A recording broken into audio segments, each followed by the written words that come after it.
Bismillahir Rahmanir Rahim. Alhamdulillah wa sallallahu wa sallam ala nabiyyina Muhammad wa ala alihi wa sahbihi wa sallam ma ba'd. As Muslims, we should try to obey who? Allah wa Rasulihi sallallahu alayhi wa sallam. We should follow the Prophet sallallahu alayhi wa sallam's example, and we should obey Allah tabarak wa ta'ala, the creator of the heavens and earth. And in an authentic hadith of the Prophet sallallahu alayhi wa sallam, عن أبي هريرة رضي الله تعالى عنه قال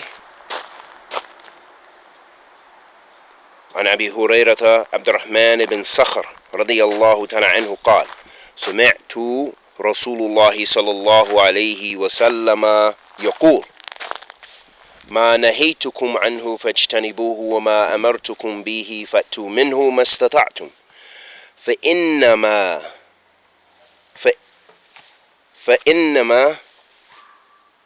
أهلك الذين من قبلكم كثرة مسائلهم واختلافهم على أنبيائهم رواه Bukhari wa Muslim. In this hadith of the Prophet sallallahu alaihi wasallam, the Prophet sallallahu alaihi wasallam said, as narrated by Abu Hurairah radiyallahu ta'ala anhu, and may Allah be pleased with all the Sahaba to Rasul sallallahu alaihi wasallam. He heard the Prophet sallallahu alaihi wasallam say that what I have prohibited you from, stay away from. And what I have commanded you to do, do as much of it as you can. For verily, what destroyed the people who came before you was their excessive questioning and their differing with their prophets. Rawahu Bukhari wa Muslim. In this hadith of the Prophet sallallahu alaihi wasallam, we find immense reward and immense benefit. And one of the great benefits, it shows the importance of following the Prophet sallallahu alaihi wasallam, and that by disobeying the Prophet sallallahu alaihi wasallam, we find destruction. We can find destruction by disobeying the Prophet, as the people sallallahu alaihi wasallam, as the people who came before, they were destroyed because they differed with their prophets. And that in addition to following the Prophet sallallahu alaihi wasallam, that the deen is easy. Allah subhanahu wa ta'ala made the deen, the religion, easy, in that we just have to follow the Prophet sallallahu alaihi wasallam, follow the sunnah. If the Prophet sallallahu alaihi wasallam didn't seek refuge in the dead, then we don't seek refuge in the dead. If the Prophet sallallahu alaihi wasallam didn't go to the graves and make tawaf and circumambulate around the graves, then we don't circumambulate. If the Prophet sallallahu alaihi wasallam didn't go to the graves and supplicate to the dead, then we don't supplicate to the dead. Alayhi salatu wassalam. And the religion is easy in that we do not have to, that we can do when we're doing the obligations, we do to the extent of our ability, as much as we can. We're not asked to do what we're unable to do. Allah will not hold us accountable for that. But instead we strive our best to fulfill the duties that Allah and His Messenger sallallahu alaihi wasallam have prescribed for us.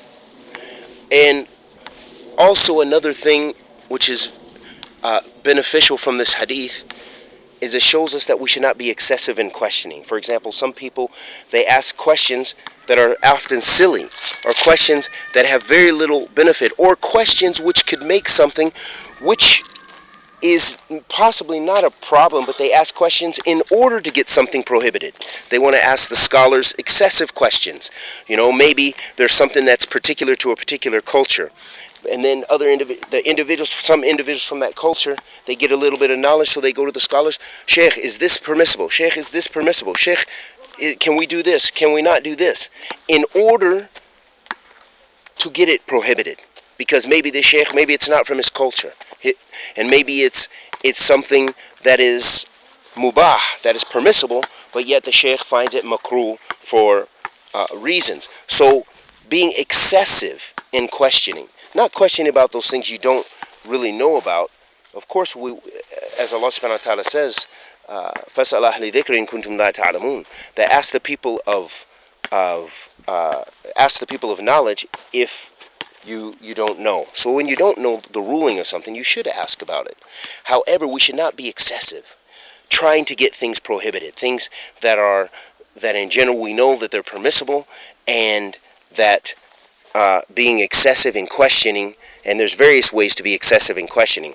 Also, making questions to cause fitna with the people. So we know that that's also something prohibited, to make fitna and trials and tribulations and difficulties between brothers, between callers to Islam, between du'at, between scholars, between the students of knowledge, making fitna between them. This is never a beneficial thing, and a never beneficial type of question. Also, as the Prophet ﷺ said, وَاخْتِلَافِهِمْ عَلَى أَنْبِيَائِهِمْ, and also differing with the prophets, alayhim afdal salatu wasalam. So the people before were destroyed for asking a lot of questions, being excessive in their questions, differing with their prophets, alayhim afdal salatu wasalam. And so that shows us, as we're the ummah of Muhammad sallallahu alayhi wasallam, that we have to strive our best to be away from differing with the Prophet sallallahu alayhi wasallam in his sunnah. And we ask Allah the Almighty to bless us with ikhlas, with thabat. Wa sallallahu wa sallam ala nabiyyina Muhammad wa ala alihi wa sahbihi wa sallam.